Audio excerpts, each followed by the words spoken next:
सर्व प्रकारच्या फुलांच्या झाडांना देण्यासाठी आज आपण हे जे खताचे मिश्रण तयार केलेले आहे याचा वापर तुम्ही महिन्यातून एकदा जरी या झाडांसाठी केलात तर झाडांवरती भरपूर अशा कळ्या आणि फुले तर लागतीलच, पण झाडांची वाढ ही चांगली होऊन झाडावरील ज्या फांद्या आहेत ते सुदृढ आणि मजबूत देखील होण्यासाठी मदत होणार आहे। नमस्कार, स्वागत आहे तुमचे आपले यूट्यूब चॅनेल SP गार्डनिंग मराठीमध्ये।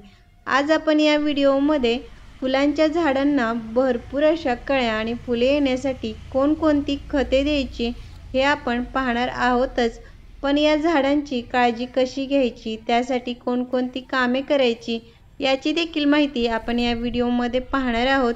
तर त्यासाठी व्हिडिओ कुठेही स्किप न करता शेवटपर्यंत नक्की पहा आणि जर तुम्ही आपल्या चॅनेलवरती नवीन असाल तर व्हिडिओला लाईक आणि चॅनेलला सबस्क्राईब करायला मात्र अजिबात विसरू नका।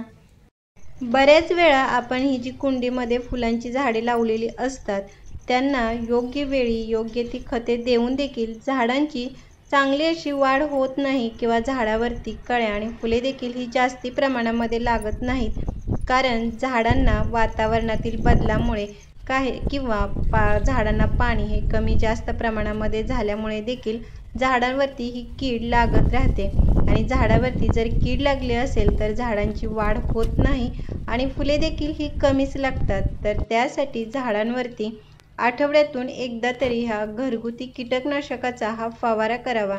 त्यासाठी तुम्ही घरातीलच बेकिंग सोडा, कांदा आणि लसणाच्या सालीपासून पाणी तयार करून त्याचा स्प्रे जर या झाडांवरती केला तरी झाडांवरती कीड ही लागणार नाही आणि आपल्या झाडांची वाढ ही चांगली होईल। झाडांच्या चांगल्या वाढीसाठी झाडाला भरपूर सूर्यप्रकाश मिळणे देखील हे तितकेच महत्त्वाचे आहे आणि झाडांना पाणी देताना देखील कुंडीतील माती हे चेक करूनच द्यावे।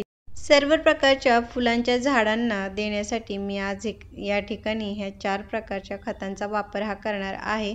त्यातील हे जे पहिले खत आहे ते म्हणजे हे शेणखत आहे। शेणखतामध्ये हे नायट्रोजन जास्ती असते, त्यामुळे आपल्या झाडांची वाढ चांगली होते, झाडावरील फांद्या सुदृढ मजबूत होण्यासाठी मदत होत असते। ज्या झाडाच्या फांद्या ह्या मजबूत असतात त्याच फांदीवरती फुले देखील ही जास्ती प्रमाणामध्ये ही लागत असतात, त्यामुळे महिन्यातून एकदा तरी या नायट्रोजनयुक्त खताचा वापर हा झाडांसाठी जरूर करावा। मात्र शेणखत घेताना हे नेहमी जुने आणि चांगले कुजलेले असेच घ्यावे, म्हणजे झाडाला त्याचा चांगला फायदा होतो।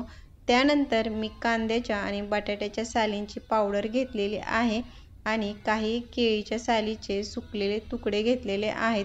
या तिन्ही वस्तूंमध्ये हे potassium, phosphorus, magnesium, zinc, sulphur यासारखे घटक हे भरपूर असतात, त्यामुळे झाडांना भरपूर फुले लागतात, कारण झाडांना फुले लागण्यासाठी या सर्व घटकांची ही आवश्यकता असते। कांद्याच्या सालीमध्ये हे सल्फरचे प्रमाण असल्यामुळे झाडावरती जर कीड लागली असेल तर याच्या वापरामुळे झाडावरील कीड देखील ही नाहीसे होण्यास मदत होते।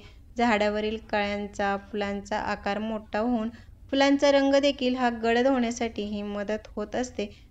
कुंडीमध्ये आपण ही जी फुलांची झाडे लावलेली असतात त्यांना वेळोवेळी योग्य ती खते ही द्यावी लागतातच, त्यामुळेच झाडांची वाढ ही चांगली होते आणि फुले देखील ही जास्ती लागतात।